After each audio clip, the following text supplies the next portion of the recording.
Chaque citoyen doit se sentir responsable du devenir de l'ensemble dont il est solidaire et répondre à sa propre conscience. Ai-je fait ce que je devais? Me suis-je forcé de faire mieux chaque jour? Félix Houphouët-Boigny.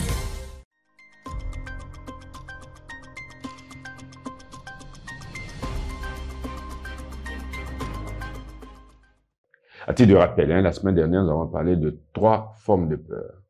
La peur de la nouveauté, la peur liée à l'image de soi et la peur liée à l'existence. À côté de ces peurs, l'on trouve les peurs suivantes. La peur de mourir.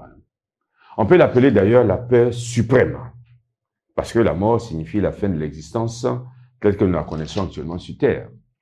Nous savons que la mort a été et est toujours le point de départ de toute philosophie. Avec la mort, qu'est-ce qui se passe? L'homme prend conscience de sa fragilité. L'homme prend conscience de ses limites et l'homme prend conscience de sa finitude. Il n'est sur Terre aucun homme, aussi puissant soit-il, aucun homme aussi riche soit-il, aucun homme aussi intelligent soit-il, aucun homme aussi aimé soit-il, qui soit exempté de la mort.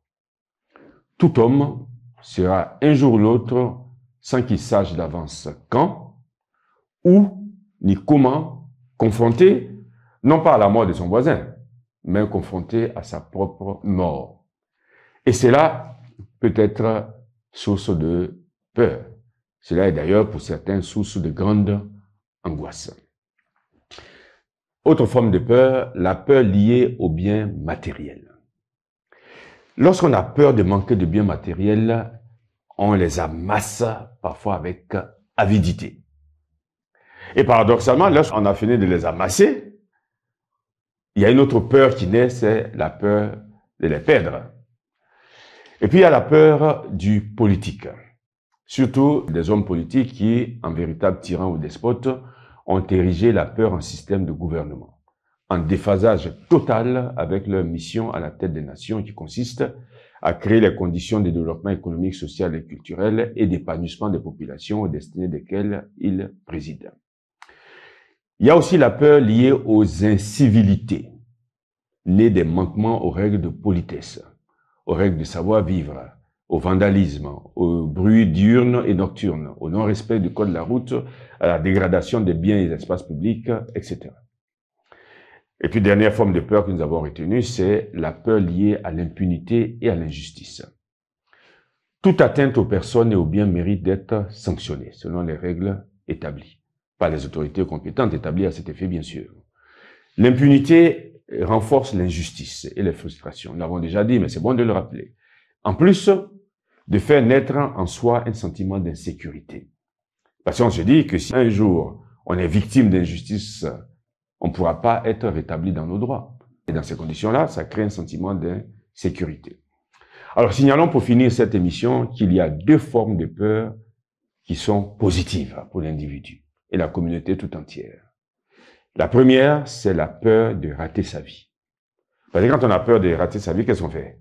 On étudie, on travaille du mieux qu'on peut pour être un bon professionnel, pour gravir les échelons en utilisant les moyens honnêtes, dans le but non pas d'écraser les autres ou asseoir sa domination sur eux, mais pour mieux servir les autres, pour mieux participer à l'édification de la cité. Voilà, cette forme de peur, elle est positive. Et puis, deuxième forme de peur qui est positive, c'est la peur de faire du mal aux autres. Quand on a peur de faire du mal aux autres, qu'est-ce qu'on fait? Eh bien, on évite tout ce qui pourrait porter atteinte à leur vie, à leur intégrité physique et ou morale, à leur bien, à leur réputation. En définitive, on évite de leur causer du tort dans tout ce qui leur appartient. Cette peur est particulièrement salutaire, car d'une part, elle perfectionne l'individu, et d'autre part, elle renforce le vivre ensemble. Parce que nous le savons tous, la cité ne se construit solidement et durablement qu'avec et par ceux qui font le bien, non pas par ceux qui font le mal. Par ceux qui aiment le pays dans lequel ils vivent, par ceux qui respectent les autres pays et par ceux qui se rendent solidaires des autres hommes, vivant cela, la fraternité universelle qui, hélas, manque tant à notre monde. Donc, la semaine prochaine, nous allons envisager les voies et moyens permettant, à défaut de faire disparaître la peur en nous, mais de la réduire au minimum. Tout ceci pour une vie personnelle meilleure et une vie collective plus renforcée et une vie collective meilleure.